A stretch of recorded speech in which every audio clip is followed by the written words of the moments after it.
Bapak, Ibu, Saudara sekalian dikasih oleh Tuhan, Shalom. Saya masih melanjutkan khotbah minggu lalu, seri keintiman dengan Roh Kudus. Hari ini adalah seri keintiman dengan Roh Kudus, seri yang kedua, bagian yang kedua. Dengan judul Tangguh, Lebih Kuat, dan Sukacita.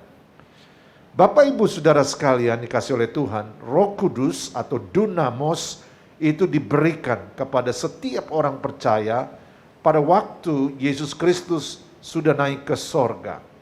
Kepada murid-murid di loteng Yerusalem, mereka diberikan Dunamos, diberikan kuasa Roh Kudus. Bapak, Ibu, Saudara sekalian, demikianlah hidup kita sebagai orang percaya. Ketika kita pertama kali menerima Yesus Kristus sebagai Tuhan dan Juru Selamat kita, maka pada saat itu Roh Kudus ada di dalam diri kita. Jadi hubungan kita dengan Roh Kudus dimulai pada waktu kita diselamatkan, pada waktu kita mengalami kelahiran baru, pada waktu kita percaya kepada Tuhan Yesus Kristus. Nah, itu hubungan kita dengan Roh Kudus. Tetapi keintiman tidak identik dengan hubungan. Hubungan bisa saja hubungan, tetapi belum tentu intim. Nah, keintiman kita dengan Roh Kudus itu banyak bergantung kepada berapa waktu yang kita gunakan seringkali bercakap atau berkomunikasi, bertemu dengan Roh Kudus. Jadi kita memiliki hubungan dengan Roh Kudus pada waktu kita diselamatkan. Kita memiliki keintiman dengan Roh Kudus pada saat kita banyak berkomunikasi, sering berkomunikasi dengan Roh Kudus. Bagaimana cara kita berkomunikasi dengan Roh Kudus? Ya, bercakap-cakap dengan Roh Kudus, berdoa, berseru kepada Roh Kudus, communication dengan Holy Spirit, berkomunikasi dengan Roh Kudus. Nah, minggu lalu kita belajar bagaimana dampaknya kalau kita memiliki keintiman dengan Roh Kudus. Nah, saya masih melanjutkan ya. Salah satu tentu saja Roh Kudus akan memampukan kita bersaksi tentang Tuhan Yesus Kristus. Roh Kudus memberi keberanian kepada setiap orang percaya untuk bersaksi kepada Yesus Kristus, tentang Yesus Kristus. Nah, selain itu, pada pagi ini saya akan menyampaikan 3 hal tambahan. Apa akibatnya kalau kita intim dengan Roh Kudus? Pada waktu kita intim dengan Roh Kudus, maka Roh Kudus menjadikan kita itu menjadi tangguh, menjadi pribadi yang tangguh.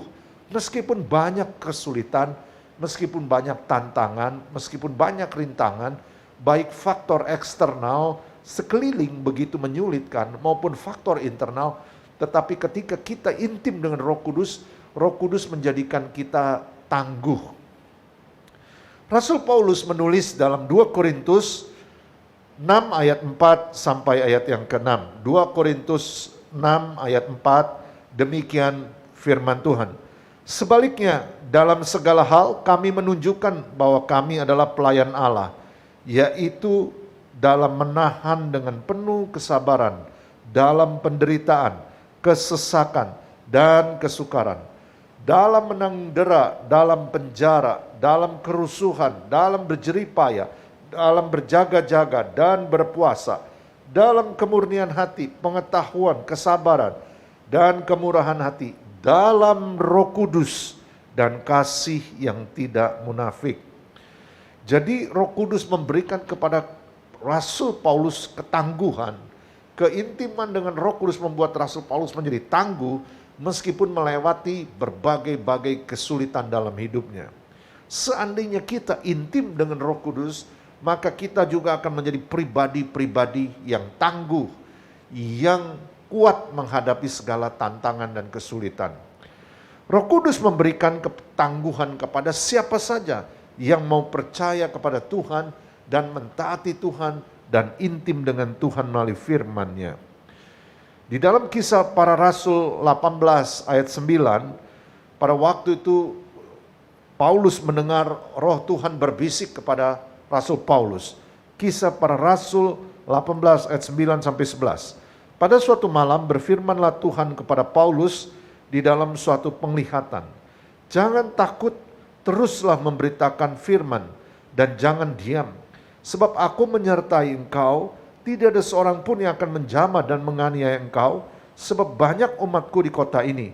Maka tinggallah Paulus di situ selama 1 tahun 6 bulan, dan dia mengajarkan firman Allah di tengah-tengah mereka.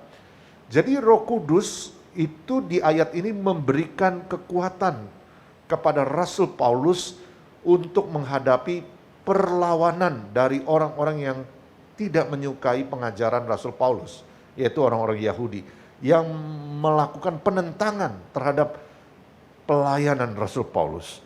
Bapak, Ibu, Saudara sekalian, ketika kita intim dengan Roh Kudus, maka kita akan menjadi tangguh. Karena itu mintalah kepada Roh Kudus, kepada Tuhan, supaya Dia memberikan ketangguhan kepada kita ketika kita menghadapi berbagai cobaan, ujian, dan masalah. Mintalah kepada Tuhan ketika saudara menghadapi perlawanan atau penentangan dari orang-orang di sekitar saudara. Maka ketika saudara berseru kepada Roh Kudus, saudara berkomunikasi dengan Roh Kudus, maka Dia akan menolong saudara menjadi pribadi yang tangguh melewati proses-proses itu. Yang kedua, keintiman dengan Roh Kudus menjadikan kita bisa kembali dengan lebih kuat. Kembali dengan lebih kuat. Saudara-saudara, hidup kita ini sebagai manusia sering kali jatuh, sering kali gagal di dalam dosa, di dalam mengambil keputusan-keputusan yang salah, di dalam bertindak melakukan hal-hal yang tidak benar, sehingga kadang-kadang menimbulkan akibat yang jangka panjang. Sangat tidak mudah ketika seseorang gagal, ketika seorang itu melakukan kesalahan, dan itu kadang-kadang memalukan. Sangat tidak mudah untuk pulih dari keadaan itu. Bagaimana ketika seseorang melakukan hal yang memalukan atau hal yang membuat dia jatuh, tidak mudah untuk pulih.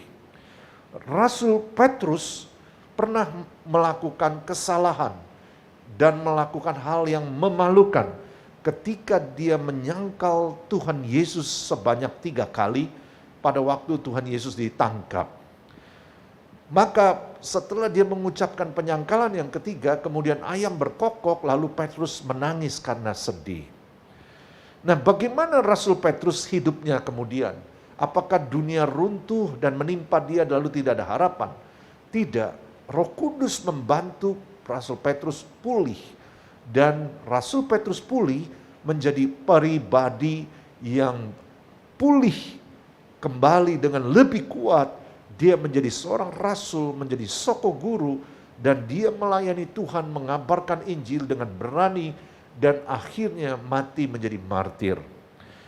Kenapa demikian? Karena Roh Kudus itu membantu kita atau menolong kita atau menjadikan kita untuk kembali ya dengan lebih kuat. Resilience, bounce back, bangkit kembali dengan lebih kuat.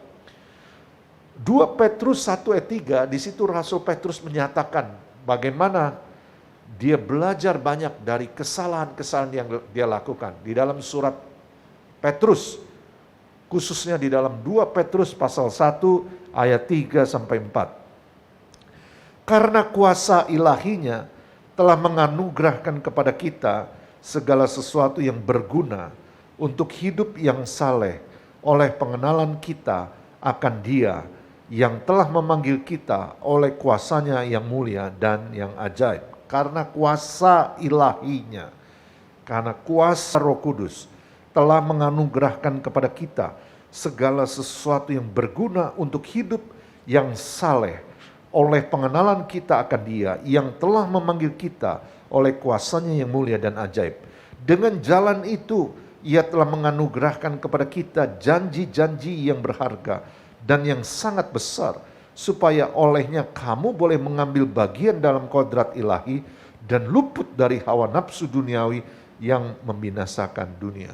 Ya, kita belajar bahwa keintiman seseorang dengan Roh Kudus, ketika Roh Kudus mengatur hidup seseorang, maka Roh Kudus bisa memimpin orang itu untuk kembali lebih kuat. Meskipun sebelumnya dia pernah jatuh. Bapak, Ibu, Saudara sekalian, kalau ada di antara kita yang hari-hari ini jatuh, yang hari-hari melakukan kesalahan, yang hari-hari ini melakukan hal-hal yang memalukan, dunia kita belum runtuh selama kita cepat kembali berintimasi dengan Tuhan, yaitu intim dengan Roh Kudus, berkomunikasi dengan Roh Kudus, worship kepada Tuhan, maka Roh Kudus akan menjadikan kita bangkit kembali, menjadi lebih kuat. Nah, yang ketiga, keintiman dengan Roh Kudus menjadikan kita tetap bersuka cita. Ketika kita intim dengan Roh Kudus, kita tetap bersuka cita, meskipun keadaan tidak membuat kita bersuka cita. Di dalam Galatia 5 ayat 22, Galatia 5 ayat 22, di situ disebutkan bahwa salah satu buah Roh Kudus adalah sukacita. Galatia 5 ayat 22 dikatakan gini, tetapi buah roh adalah kasih. Itu yang pertama. Yang kedua adalah sukacita, damai sejahtera, kesabaran, kemurahan, kebaikan, kesetiaan, kelemah lembutan, penguasaan diri. Tidak ada hukum yang menentang hal-hal itu. Galatia 5 ayat 22 dan 23. Di situ kita melihat salah satu ciri, salah satu tanda daripada buah Roh Kudus adalah sukacita. Betapa dahsyatnya kalau Roh Kudus itu ada di dalam diri kita dan kita berkomunikasi dengan intensif dengan Roh Kudus, intim dengan Roh Kudus, maka ada sukacita dalam diri kita. Dan sukacita itu bukan cuma sukacita biasa, sukacita itu menjadi kekuatan kita. Sukacita itu menjadi perlindungan kita. Nehemia 8 ayat 10b mengatakan begini, jangan kamu bersusah hati, sebab sukacita karena Tuhan adalah perlindunganmu. Di dalam bahasa Inggris dipakai kata, do not grieve, for the joy of the Lord is your strength. Dikatakan bahwa jangan kamu berduka cita atau bersedih hati, karena sukacita dari Tuhan itu adalah kekuatanmu. Jadi kita lihat bahwa meskipun keadaan begitu menakutkan, keadaan begitu menggentarkan, tetapi sukacita yang dari Tuhan itu adalah perlindungan kita, adalah kekuatan kita. Nah, di dalam Nehemia yang menyampaikan ini, Nehemia 8 ayat 10b, kita harus tahu konteksnya. Pada waktu itu, kenapa mereka bersusah hati? Karena pada waktu itu proyek pembangunan kembali tembok Yerusalem oleh Nehemia melibatkan semua orang. Nehemia pulang dari pembuangan Babilonia kembali ke kota Yerusalem untuk membangun tembok Yerusalem dari nol. Di situ dia melibatkan para ibu, melibatkan para ayah, melibatkan kakek, nenek, anak-anak, remaja, semua orang. Dan mereka semua tahu betapa sulitnya hidup pada saat itu. Mereka memiliki kenangan yang buruk. Peperangan menghancurkan kota Yerusalem, menjarah rumah-rumah, menjarah bait suci, menjara perkakas-perkakas di bait suci, dibawa pergi, membunuh taruna-taruna. Dan mereka akhirnya dibuang ke Babilonia dalam pengasingan. Meski mereka juga belajar bahwa semuanya terjadi karena kesalahan-kesalahan yang dilakukan oleh nenek moyang mereka ketika berdosa. Di tengah-tengah situasi seperti itu, di tengah-tengah keputusasaan, di tengah-tengah banyak sekali kekecewaan, di tengah-tengah kelelahan secara mental, di tengah-tengah kelelahan secara total, fisik, pikiran, dan sebagainya. Sukacita Tuhan itu adalah perlindunganmu. Sukacita Tuhan itu adalah kekuatanmu, kata Nehemia. Nehemia 8 ayat 10b mengatakan, jangan kamu bersusah hati, sebab sukacita karena Tuhan itu adalah perlindunganmu. Do not grieve, for the joy of the Lord is your strength. Jangan bersusah hati karena sukacita dari Tuhan itu adalah kekuatanmu. Bapak, Ibu, Saudara sekalian, dengan keadaan yang sesulit apapun, akhirnya tembok Yerusalem itu berhasil dibangun kembali melalui rintangan dari luar, orang-orang yang menghalangi maupun rintangan dari dalam, kawan-kawan yang iri hati dan berusaha menggagalkan. Bapak, Ibu, Saudara sekalian, hari ini kita belajar hal yang 3 poin saja. Roh Kudus itu adalah dunamos, dia punya kekuatan yang besar, kekuatan Allah pada akhir zaman ini. Roh Kudus membuat kita berani bersaksi tentang Yesus Kristus. Roh Kudus juga membuat kita, ketika kita intim dengan Roh Kudus, maka Roh Kudus menjadikan kita tangguh, Roh Kudus menjadikan kita pulih kembali menjadi lebih kuat, dan Roh Kudus menjadikan kita untuk bersuka cita. Apapun pergumulanmu hari ini, mari kita bercakap-cakap dengan Roh Kudus. Bercakap-cakap dengan Roh Kudus, berdialog, berkomunikasi dengan Roh Kudus, membuat kita mengalami keintiman dengan Roh Kudus. Mari kita berdoa. Bapa di dalam surga, kami berdoa mengucap syukur untuk firman-Mu. Hamba-Mu berdoa bagi semua saudara-saudara kami yang sedang sakit hari ini, oleh kuasa Roh Kudus Tuhan menyembuhkan. Di dalam nama Tuhan Yesus Kristus, semua yang sedang sakit COVID-19, Tuhan berikan speedy recovery dalam nama Tuhan Yesus.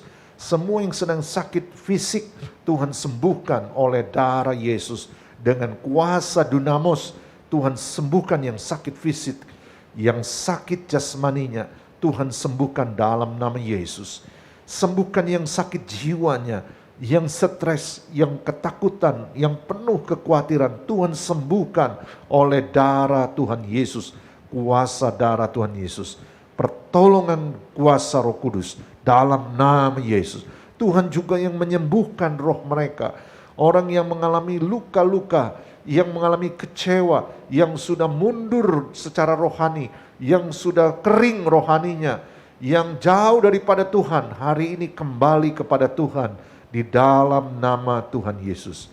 Terima kasih Tuhan Yesus, kami berdoa hari-hari ini kami semakin dekat dengan Tuhan, kami dekat dengan Roh Kudus, kami bercakap-cakap dengan Roh Kudus sebagai pribadi ketiga daripada Allah Tritunggal. Terima kasih Allah Bapa, terima kasih Tuhan Yesus Kristus dan Roh Kudus, di dalam nama Tuhan Yesus. Amin. Bapak, Ibu, Saudara sekalian, demikianlah firman Tuhan yang sudah kita dengar hari ini. Mari kita arahkan hati kita kepada Tuhan, mari kita praktekkan diri kita untuk bercakap-cakap dengan Tuhan, bercakap-cakap dengan Roh Kudus. Mari arahkan hatimu kepada Tuhan. Angkat kedua tanganmu. Bapak, Ibu, Saudara sekalian dikasih oleh Tuhan, Tuhan memberkatimu, Tuhan melindungimu, Tuhan menyinari engkau dengan wajahnya dan memberikan engkau kasih karunia. Tuhan menghadapkan wajahnya kepadamu dan memberikan engkau damai sejahtera. Berkat dan rahmat dari Allah Bapa, cinta kasih dari Tuhan Yesus Kristus, penyertaan dan kuasa Roh Kudus turun atas hidupmu di dalam nama Tuhan Yesus. Mari semua yang percaya sama-sama kita katakan amin. Selamat hari Minggu, Tuhan Yesus memberkati. Terus komunikasi dengan Roh Kudus setiap saat. God bless you.